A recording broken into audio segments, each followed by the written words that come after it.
कृतौ वन्दे भगवन्तौ पुनः पुनः ईश्वरो गुरुरात्मेति मूर्तिभेदविभागी व्योमवद्व्याप्तदेहाय दक्षिणामूर्तये नमः। ॐ शान्ति शान्ति शान्ति।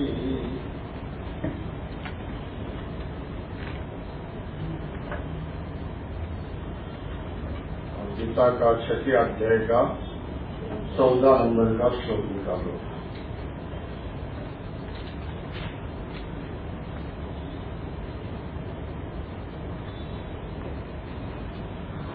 प्रशांतात्मा विगतधीर ब्रह्मचारी व्रते स्थितः मनः संयम्य मच्चित्तो युक्त आसीत मत्परः युञ्जन्नेवं सदात्मानं योगी नियतमानसः शान्तिं निर्वाण परमां मत्संस्थामधिगच्छति।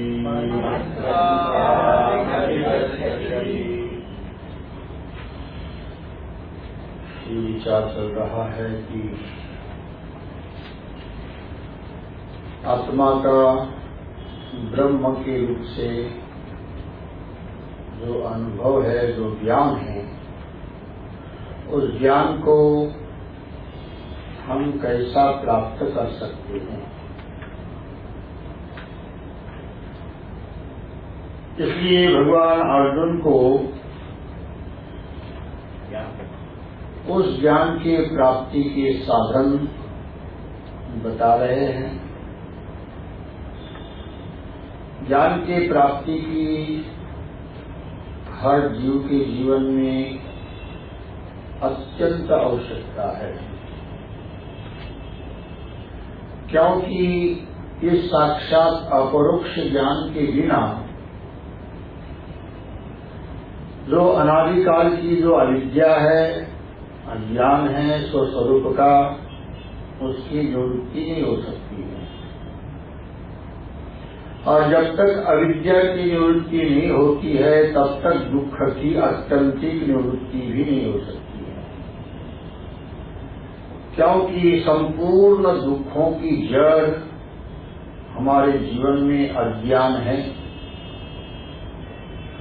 अज्ञान से ही सभी दुखों का कारण उत्पन्न होता है।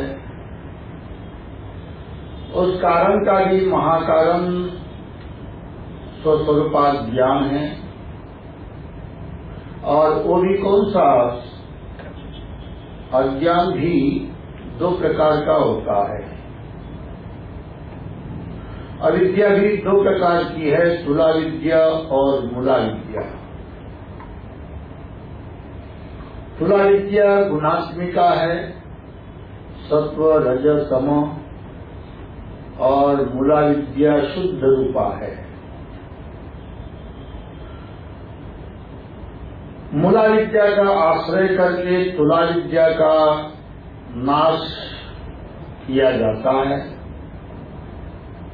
मूला विद्या का अर्थ ही होता है ब्रह्माकार वृत्ति, अहम ब्रह्मास्मि। ये जो वृत्ति है, ये वृत्ति ही मूला विद्या है। इस मूला विद्या के द्वारा जो बाधक दुखदायी जो अविद्या है, वो स्थूला विद्या है। दैवीशा गुणमयी मम माया बुद्धत्या माम एव प्रपद्यन्ते मायामेतां तदन्तिते। ये जो उसी ईश्वर से, उसी परमात्मा से आई हुई, अर्थात आत्मा से ही आई हुई ये अविद्या है। क्योंकि ये मैं और मेरा, यही आपके अंदर भेद की, द्वैत की सृष्टि निर्माण करता है, और वो द्वैत आपको हमेशा भयभीत करता है, और भय आपके अंतःकरण को विक्षिप्त करता है, विकारों को उत्पन्न करने का साधन बनता है। इसलिए इस मैं और तू का वाद कैसा करना है, इसलिए तत्वमसि महावाक्यकार ने ये बता दिया कि तत् और त्वं का शोधन करो। क्या बताया? तत् और त्वं का शोधन करो। तत्पद वाच्य क्या है, त्वं पद वाच्य क्या है, तत्पद लक्ष्य क्या है, त्वं पद लक्ष्य क्या है, इसका आपको विश्लेषण करना होगा, इसका आपको शोधन करना पड़ेगा। वो भी कैसा? शास्त्र श्रुतियों ने जो बताया उस श्रुति के आधार से, अपने मन से या अपने तर्क से नहीं। श्रुतियों ने जिस प्रकार से बताया है, जैसा श्रुतियों ने विधान किया है, उसी प्रकार से आपको शोधन करना पड़ेगा। अर्थात मैं का शुद्धिकरण, मैं का शुद्धिकरण हो जाएगा तो मम का भी शुद्धिकरण हो जाएगा। ये का भी शुद्धिकरण आप करोगे तो दूसरे का शुद्धिकरण अपने आप ही होता है। शोधन का मतलब होता है शुद्धिकरण। जैसा सुनार सोने को शुद्ध करता है तो क्या करता है? सोने को अग्नि में डालना पड़ता है कि नहीं पड़ता है? और सोने को अग्नि में डालेंगे तो अग्नि क्या करेगा? अग्नि सोने को शुद्ध करता है या जो अशुद्ध धातु है उसको जलाता है? सोना तो शुद्ध ही है, सोने को शुद्ध करने की जरूरत नहीं है, परंतु सोने में जो अशुद्ध धातु मिली हुई है उस अशुद्ध धातु को जलाता है। सोना शुद्ध ही है, सोना शुद्ध नहीं हुआ है, अशुद्ध धातु जल गई, अशुद्ध धातु निकल गई है, तो सोना शुद्ध ही है। इसी प्रकार से आत्मशुद्धि, आत्मशुद्धि का अर्थ होता है कि जो अंतःकरण में जो दूषित वस्तुएं मिली हुई है, उन दूषित वस्तुओं को जलाना। साधना किसका नाम है? साधना का नाम होता है, साधना एक तप है। क्या? साधना आपको तपाती है, और तपाने का अर्थ होता है अंदर के धातुओं को जलाना। अंदर के जो दोष हैं उन दोषों को जला करके नष्ट करना। आत्मा शुद्ध ही है, शुद्ध आत्मा को शुद्ध नहीं करना है, अंतःकरण में जो दोष है उन दोषों को नष्ट करना। उसी के लिए ये साधन बताए, ब्रह्मचारी व्रते स्थितः।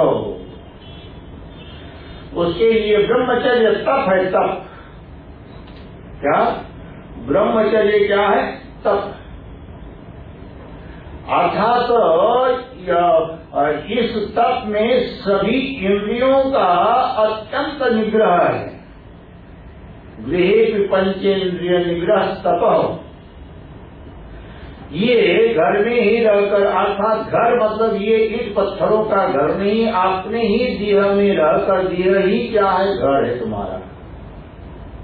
ये ईंट पत्थर घर तुम्हारा नहीं है, ये तो देह का घर है। तुम्हारा घर है देह।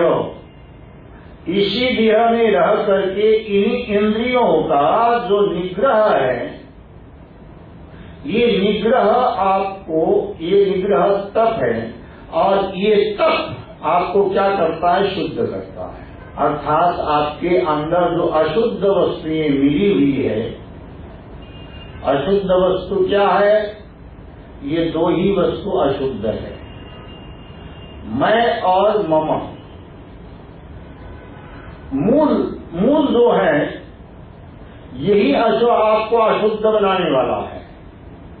तो हटाना क्या है? अंतःकरण की शुद्धि तब ही मानी जाती है कि जब अंतःकरण में मैं अवशेष न रहे और मम अवशेष न रहे।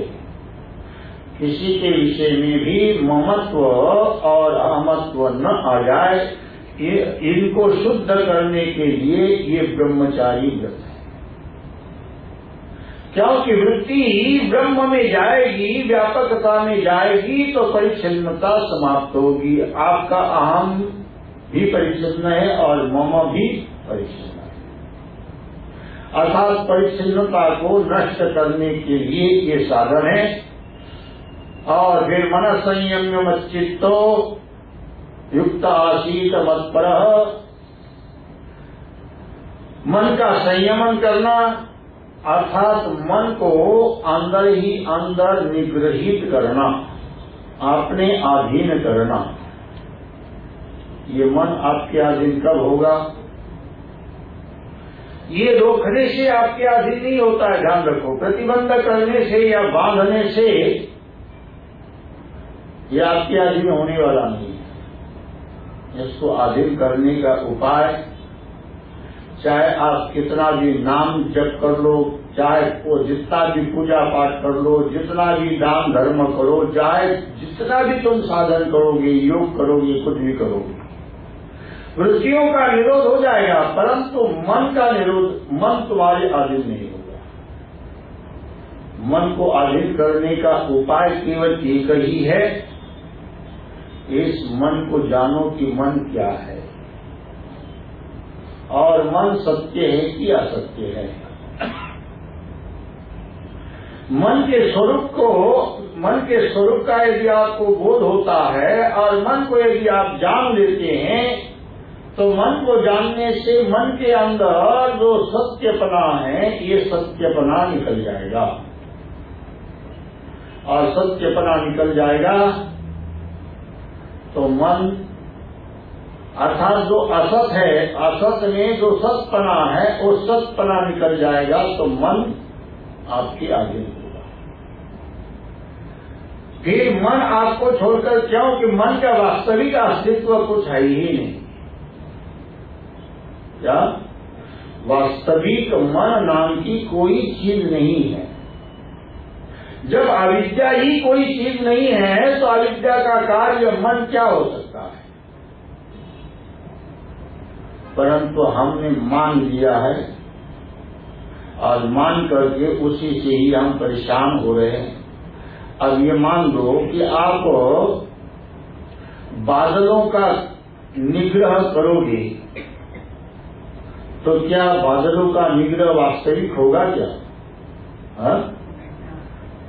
बादल है ही नहीं तो निग्रह क्या करते? इसी प्रकार से ये अविद्या में आया हुआ एक बादल है, ध्यान रखो। क्या? मन जो है ये अविद्या में एक आया हुआ बादल है संस्कारों के कारण। ये संस्कार रूप है और अविद्या के गुणों से आपके अंदर ये भास रहा है और आप उसको सत्य मान रहे हैं। इसलिए इसको सत्य मानना बंद करोगे तो इसकी आसक्ति छूट जाएगी, ममत्व छूट जाएगा और ममत्व छूट जाएगा तो अहमत्व भी बाधित हो जाएगा। शास्त्रों का ये सिद्धांत है, कार्या पाए कारणा पाए और कारणा पाए कार्या पाए। कार्य जाता है तो कार्य अपने कारण को भी लेकर के जाता है और कारण जाता है तो कारण भी अपने कार्य को भी लेकर के जाता है। इसी प्रकार से मन आपका नष्ट हो जाएगा तो आपका अहम भी नष्ट हो जाएगा, अर्थात बाधित होगा। नष्ट का मतलब क्या होगा? बाधित होगा। बाधित का मतलब होता है इसके अंदर सत्यपना जो है वो सत्यपना निकल जाएगा। तो इसी को ही कहते मन संयम्य। ये मन का संयमन है, मन का संयमन। और मच्चित्त फिर चित्त को आत्मा में लगा देना। इसी की व्याख्या चल रही है। शंकरानंद जी यहाँ बता रहे थे कि मच्चित्त इत्यत्र अस्मत् शब्दार्थस्य चित्त स्थापनाधिकरणस्य ब्रह्मणः स्थापयितुश्च भेदे प्राप्ति। ये मच्चित्त जो चल रहा था, मनोवृत्ति रूपम वही प्रवणशीलम संयम्य विषय संबंधो यथा न स्यात् तथा निगृह्य मच्चित्त। जो मन की जो वृत्तियां जो बाहर जा रही है, अर्थात इंद्रियों की ओर आ रही है, इंद्रियों से विषयों की ओर जा रही है, भोगों की ओर जा रही है, इन वृत्तियों का संयमन पहला। अर्थात इन वृत्तियों का निरोध कहो, दो प्रकार का होता है। निरोध दो प्रकार का है, एक प्रतिबंधक रूप से और एक समर्पण रूप से। क्या? एक प्रतिबंधक रूप से है और एक समर्पण रूप से। ये जो वृत्तियों का निरोध है, योगी जो है वो प्रतिबंधक रूप से निरोध करता है और भक्त समर्पण रूप से निरोध करता है। दोनों में भी संयमन है, परंतु तरीका अलग है। एक अंदर योगी अपने अंदर प्रतिबंधित कर देता है, वृत्तियों को उठने नहीं देता है, उठ रही है वही उसको क्या करता है, रोक देता है प्राणायाम के बल से। क्योंकि मन में जो वृत्तियां उठती है वो प्राण के संबंध से उठती है, ध्यान रखो। वृत्तियों का स्वरूप क्या है? गुण और संस्कार। परंतु गुण और संस्कार, इन गुणों का उत्थान पतन जो करता वो प्राण करता है। जिसके अंदर चेष्टा निर्माण करता है तो चेष्टा स्वभाव प्राण का है। तो प्राण ही इनको संस्कारों को और गुणों को गति देता है। और ये गुण और संस्कारों की जब गति होती है तो वो वृत्तियों के रूप में, भाव के रूप में आपके सामने आ जाती है, दृश्य बन जाती है या व्यक्त हो जाती है। तो योगी क्या करता है? प्राण का संयमन करता है। प्राण का संयमन करने के कारण प्राण का, गुणों का, प्राण का, संस्कारों का संबंध नहीं होने देता। ये उसका क्या है? योग में पुरुषार्थ है, समझ। प्राण का और संस्कारों का जो अविद्या में जो संचित संस्कार है या अविद्या में जो अविद्या के सत्व रजतम ये जो गुण है, इन गुणों के साथ प्राण का संबंध नहीं होने देता है। क्योंकि वो प्राण को इतना निग्रहित करता है, उनका संबंध नहीं होने देता है। और संबंध न होने से और इनके अंदर, क्योंकि ये दोनों जब तक नहीं मिलेंगे तब तक वृत्तियां निर्माण नहीं हो सकती। बात समझ में आ रही? क्या कठिन तो नहीं लग रही है? क्योंकि भाई कठिन लग रही। सब जगह अलग अलग बात होती है। ये स्वाध्याय की बात है, सब जगह की बात नहीं है, स्वाध्याय की बात है। और स्वाध्याय आपके अंदर जाने के लिए होता है, ये ध्यान रखो। स्वाध्याय का लक्ष्य बाहर जाने के लिए नहीं, स्वाध्याय का लक्ष्य अंदर। स्व का चिंतन, स्वाध्याय का अर्थ होता है अपना चिंतन, दूसरे का नहीं। समझ? आत्मचिंतन इसी का नाम है। कठिन तो लगेगा परंतु असंभव नहीं है। इसलिए थोड़ा सा मनोरंजन नहीं करना है आपको। मनोरंजन के साधन तो बहुत है, यहाँ रंजन की बातें नहीं होती, समझे? या तल्लीनता की बात होती है। रंजन अलग होता है और तल्लीनता अलग होती है,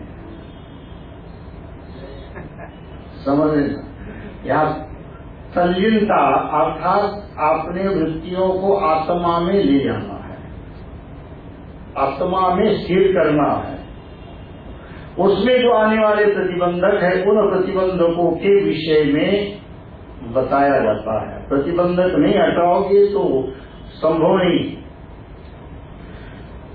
इसलिए देखो, एक तो ये तरीका है, योगियों का ये तरीका है, और भक्तों का तरीका वो प्रतिबंधक नहीं बनाता है, प्राण को अपने अधीन नहीं करता है।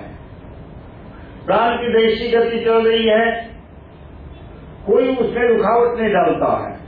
जो जैसा चल रहा है उसमें किसी प्रकार की कोई रुकावट नहीं, ना मन को भला बुरा करता है, ना वृत्तियों को भला बुरा करता है, ना प्राण को भला बुरा करता है, ना शरीर को भला बुरा करता है। उसका एक लक्ष्य है कि जो भी वृत्ति उठे वो आत्मा में, परमात्मा में समर्पित हो। क्या? जो भी वृत्ति उठे, अच्छी उठे या बुरी उठे, वो प्रश्न नहीं है। कामात्मक उठे या क्रोधात्मक उठे या लोभात्मक उठे, वो प्रश्न नहीं है। हमें डालना कहाँ है? जो वृत्ति उठे वो कहाँ जाए? परमात्मा में जाए। भक्त केवल परमात्मा को सामने रखता है और परमात्मा के साथ ही संबंध इन वृत्तियों के समर्पण के माध्यम से जोड़ता है। अब प्रत्येक वृत्तियां परमात्मा में जाने लगेगी या आत्मा में जाने लगेगी तो प्रत्येक वृत्तियां शुद्ध होगी कि नहीं, और अपना अस्तित्व मिटेगा कि नहीं। मैं का मिटत निशान। भक्त इन वृत्तियों को परमात्मा में डाल करके मैं को मिटा देता है। क्या? और योगी चित्त वृत्तियों का प्राण के माध्यम से निरोध करके मैं को मिटा देता है। तरीके दोनों के अलग हैं, ज्ञान के तरीके अलग हैं। ज्ञान का तरीका जो भी आएगा ये आत्मा नहीं है और कुछ नहीं है। क्या? ये सत्य नहीं है, ये आत्मा नहीं है, ये ब्रह्म नहीं है, निषेध। ऐसे तीन तरीके इस मन का संयमन करने के, जो भी जिसको सुविधा पड़ती है उस प्रकार से वो साधक करता है।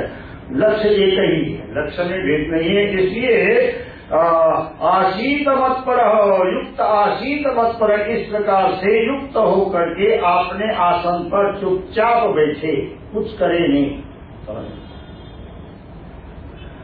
मत्पर आशीत अर्थात आत्म पर होकर, ब्रह्म पर होकर स्थित होवे।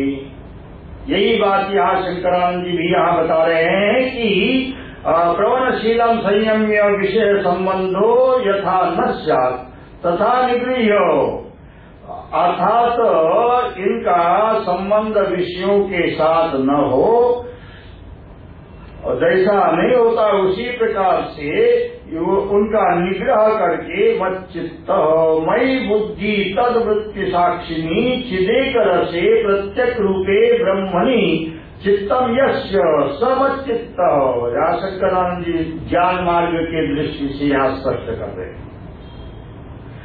ये कहते हैं कि मच्चित्त का अर्थ करते मई अर्थात ब्रह्मणि। यहाँ मतलब शरीर में नहीं, कृष्ण के शरीर में नहीं, जो आत्मा, अर्थात बुद्धि तद्वृत्ति साक्षिणी, बुद्धि और तद्वृत्ति, बुद्धि की वृत्ति, इसका जो साक्षी है, बुद्धिवृत्ति भी, और इसका जो देखने वाला, इसका जो प्रकाशक, प्रकाशित करने वाला जो साक्षी है, ये दोनों भी कैसे हैं? तो चिदेक रसे अर्थात चैतन्य स्वरूप ही है। बुद्धिवृत्ति भी और इसका साक्षी भी, जैसा प्रकाश और दिया क्या दोनों अलग है क्या? प्रकाश से अलग दिया नहीं और दिया से अलग प्रकाश नहीं। इसी प्रकार से वृत्ति से आत्मा अलग नहीं है और आत्मा से वृत्ति अलग नहीं है।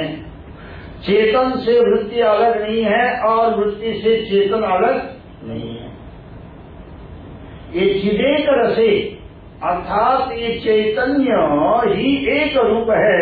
इस प्रकार से ये अनुभव करके चिदेक रसे प्रत्येक रूपे ब्रह्मणि चित्तम यस्य, अर्थात प्रत्येक रूप में, अर्थात प्रत्येक जो भी बाहर का रूप हो चाहे अंदर का रूप हो, अंदर वृत्ति रूप और बाहर संसार रूप,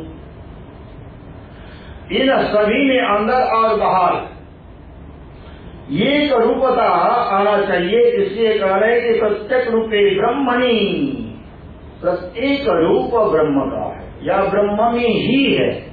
क्या? जितने भी रूप है वो ब्रह्म के बाहर नहीं है। अब जितने भी गांव है, जितने भी लोग लोकांतर है, आकाश से बाहर है क्या? हाँ? आकाश से बाहर है? आकाश से बाहर कोई भी। इसी प्रकार से जितने भी लोग लोकांतर हैं या जितने भी वृत्तियां हैं, जितने भी भाव है, जितने भी रूप है, जितने भी गुण है, जितने भी धर्म है, जितने भी जातियां, जो भी कुछ है, ये सब ब्रह्म में ही है। क्या? ब्रह्म के बाहर नहीं है।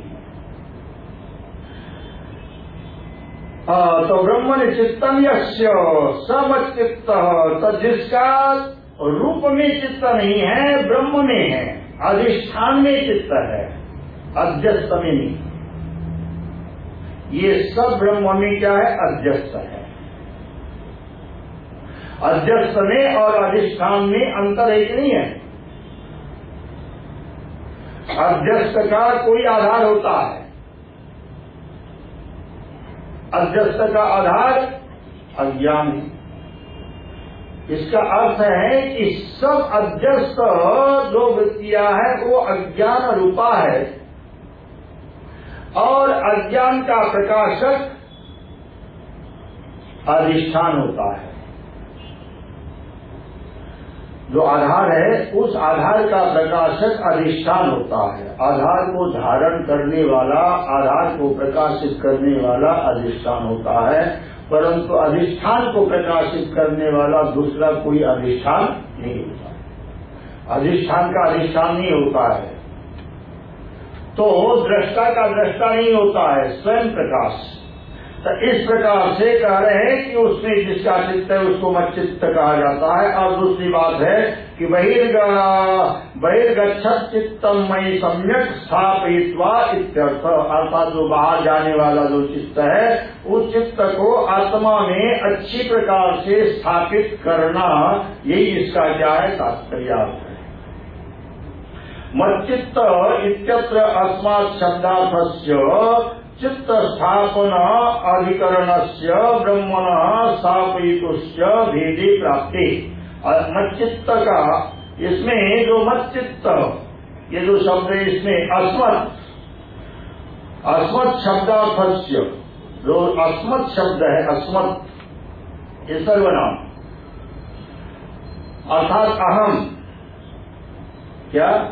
अस्मत् से ही अहम शब्द बन जाता है।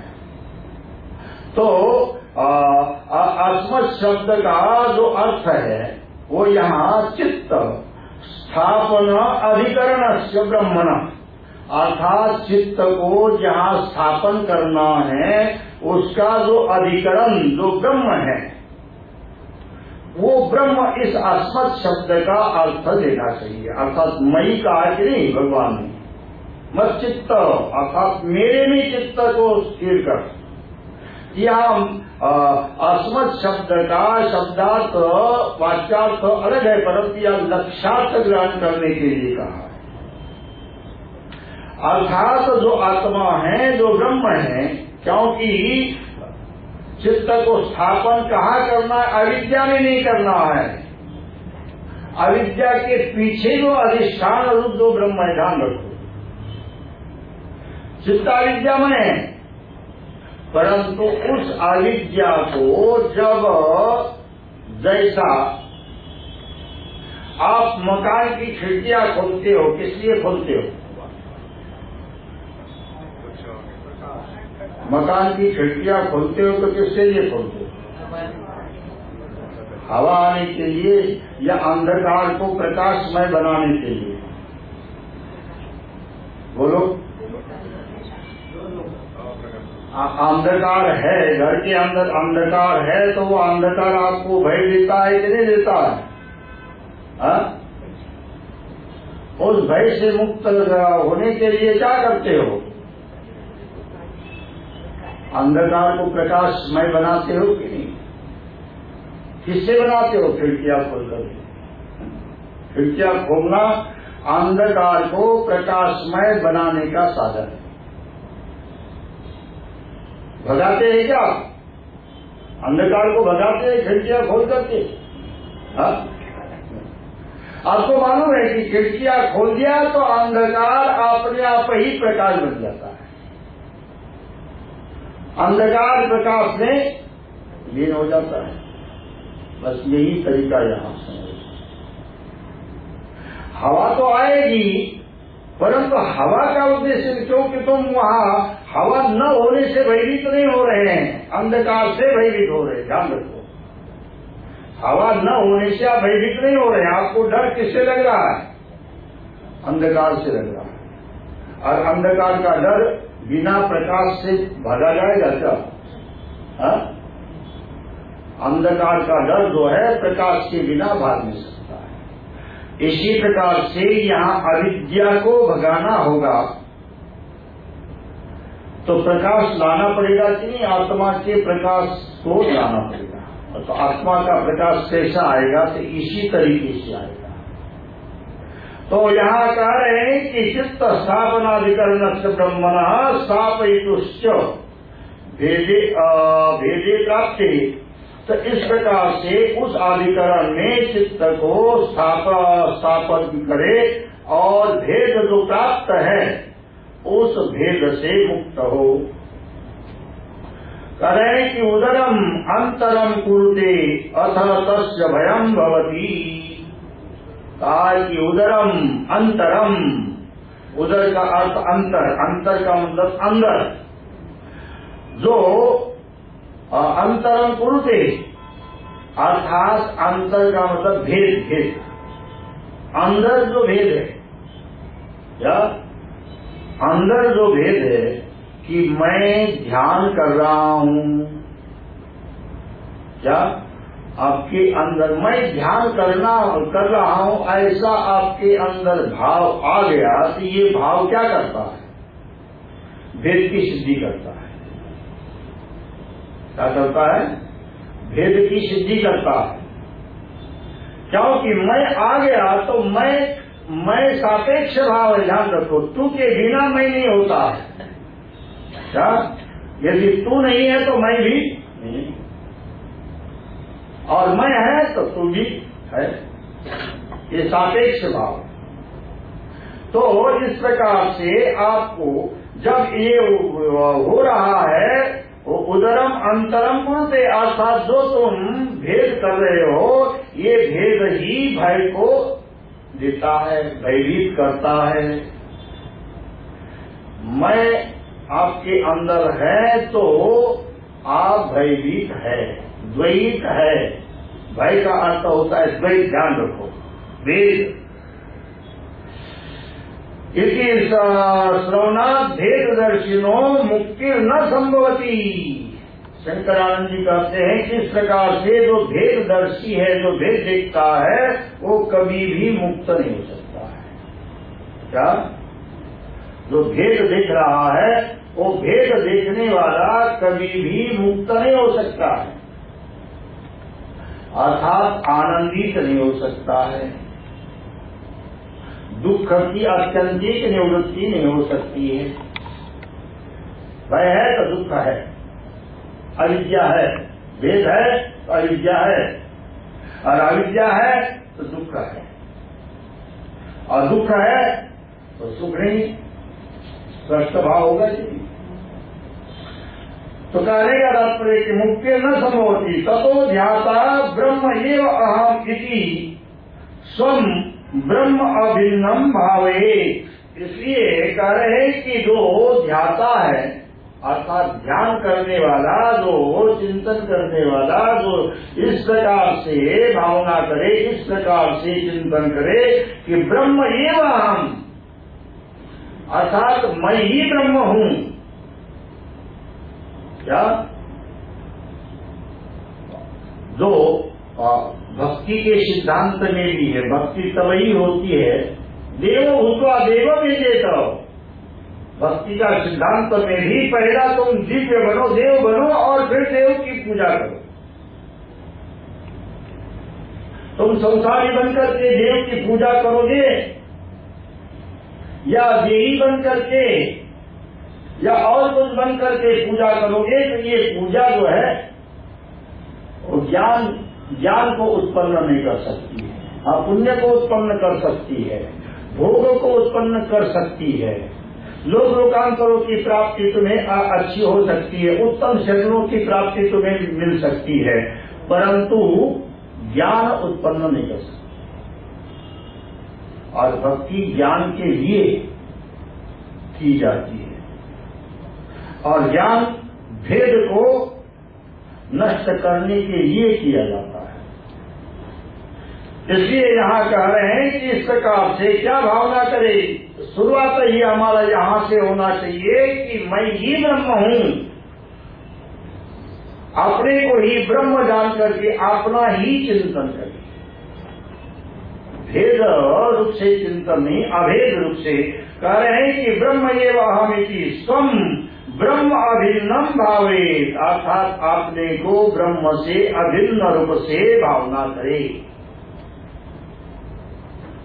भावेति बोधयितुम आह, इसी का बोध कराने के लिए यहाँ मत पर शब्द दिया है। मत पर अहमेव परः परमात्मा इति मत परः ब्रह्म एव अहमिति स्वस्य ब्रह्म भाव ग्राहकतया वृत्त्या युक्तः सन न आसीत्। कह रहे हैं कि अहम एव परः परमात्मा इति, मैं ही परमात्मा हूँ। क्या मैं ही परमात्मा हूँ, इस प्रकार से करके मत पर ब्रह्म एव अहम इति, अर्थात मत पर का अर्थ है कि ब्रह्म ही मैं हूँ या मैं ही ब्रह्म हूँ। इस प्रकार से ये स्वस्य ब्रह्म भाव ग्राहकतया वृत्त्या युक्त, अर्थात इसी वृत्ति से इसी भाव से युक्त हो जाए। क्या इसी भाव से युक्त हो जाए, अर्थात हमारे अंदर प्रत्येक वृत्ति में ब्रह्म भाव हो, चाहे रूपाकार वृत्ति हो, चाहे गुणाकार वृत्ति हो, चाहे विषयाकार वृत्ति हो, चाहे भोगाकार वृत्ति हो, चाहे रोगाकार वृत्ति हो। वृत्ति कैसी है ये प्रश्न नहीं, वृत्ति क्या है प्रश्न ये। क्या वृत्ति कैसी है? कामात्मक है, विषयात्मक है, भोगात्मक है, संसारात्मक है, देहात्मक है, नामात्मक है, वो प्रश्न नहीं है। वृत्ति क्या है ये समझना है और उस वृत्ति में एक ही भाव रखना है, दूसरा भाव न आए, ना नाम भाव आए, ना रूप भाव आए, ना गुण भाव आए, केवल आत्म भाव आ जाए या ब्रह्म भाव आ जाए, क्योंकि सभी का अधिष्ठान एक ही है, ध्यान रखो। उसके बिना इन वृत्तियों का गमन या गति नहीं हो सकती है। चेतन के बिना किसी वृत्तियों की गति नहीं हो सकती है। तो अब जो भी ज्योति होगी, अब ज्योति के कारण तो अनेक हो सकते हैं। ज्योति के कारण बत्ती भी हो सकती है, तेल भी हो सकता है, दिया भी हो सकता है ना? परंतु आप क्या दिया की ज्योति मानते हो या बत्ती की ज्योति मानते हो या तेल की ज्योति मानते हो? ज्योति किसकी मानते हो? अग्नि की ही मानी जाती है, क्योंकि ज्योति अग्नि के अतिरिक्त हो नहीं सकती। इसी प्रकार से वृत्ति आत्मा के अतिरिक्त नहीं हो सकती है। वृत्ति के साधन भली अविद्या हो सकता है, गुण हो सकता है, संस्कार हो सकता है, परंतु वृत्ति जो भी होगी वो आत्ममय होगी। समझ लेना। तो यही बात यहाँ कह रहे हैं कि ब्रह्म एव अहमिति स्वस्य ब्रह्म भाव ग्राहकतया वृत्त्या युक्त हो सन्नासी स्वं ब्रह्म एव भावयन् आसने तूष्णीम उपविशेत इत्यर्थ। कहा कि आपने को ही ब्रह्म ही मान करके ये शब्द दिया है, ये निश्चय के लिए दिया है। अपने को ब्रह्म ही मान करके अपने आसन पर स्थिर हो जाए, चुप हो जाए। क्या यहाँ कुछ करना नहीं है, केवल समझना है और शांत होना है। क्या यहाँ कर्म सापेक्ष शांति नहीं है, ये ज्ञान सापेक्ष है। ज्ञान हो गया आप शांत हो गए। यहाँ केवल समझना है कि आप हो क्या। और आकाश में कर्म भाग सकते हैं, परंतु आकाश कर्म करता है क्या कभी? आकाश का कोई कर्म हो सकता है? आकाश ये भी कहता है कि मैं सभी को अवकाश दे रहा हूं, कहता है कभी? आकाश निष्काम है, निष्काम। इसी प्रकार से जब ये योगी आत्मा में स्थित हो जाता है तब निष्कामता को प्राप्त होता है, अर्थात उसके अंदर कोई कर्म नहीं होता है। कर्म नहीं होता है तो कर्तापन भी नहीं होता है, और ज्ञातापन बाधक नहीं है, कर्तापन बाधक। क्या बाधक जो आपको जो दुख दे रहा है वो कौन दे रहा है? कर्तापन दुख देता है, कर्तापन। ये कर्तापन छूट जाए और दृष्टापन आ जाए तो आप सुखी। और दृष्टापन नहीं आया, साक्षीपन नहीं आया, आत्मपन नहीं आया, उसके अलावा कोई भी भाव आ जाए तो वो दुख ही देता है। यही यहाँ मत पर का अर्थ भगवान शंकरानंद जी कहते हैं कि इस प्रकार से अपने में जान करके और स्थित हो जाए। भेद करने का, तुम्हें ब्रह्म बनने का प्रश्न नहीं है, तुम ब्रह्म हो ही। केवल जानो कि मैं ही ब्रह्म हूँ, ऐसा निश्चय पूर्वक यदि आपके अंदर हो जाए तो आपको कुछ करने की आवश्यकता नहीं है, बाहर दौड़ने की आवश्यकता नहीं है।